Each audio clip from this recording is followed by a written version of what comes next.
Ha suonato il campanello come ogni mattina, ma nessuno le apriva. Impossibile pensare che i suoi datori di lavoro, così anziani, si trovassero in giro a quell'ora, alle 8:30 del mattino. Il sospetto che fosse successo qualcosa di grave è stato immediato. Così la badante ha dato l'allarme al SUEM e alla polizia. Gli agenti delle volanti hanno forzato la porta. Il presagio della badante era veritiero. In casa, un appartamento del sestiere di San Marco, giacevano i corpi senza vita di marito e moglie. 92 anni lui, 85 lei. Morti uno in fianco all'altra in un ambiente diventato una specie di forno.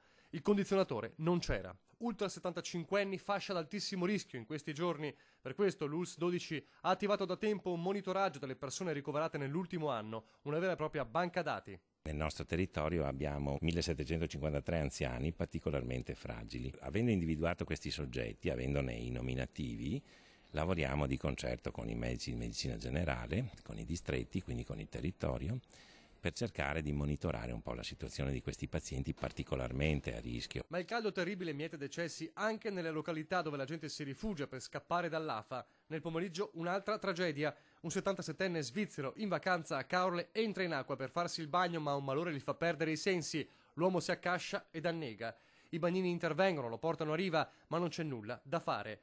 Solo qualche ora prima un altro anziano aveva rischiato la stessa fine a Bibione, ma è stato salvato. Viva per miracolo anche una donna di 84 anni che da 4 giorni non dava più notizie di sé a Martellago.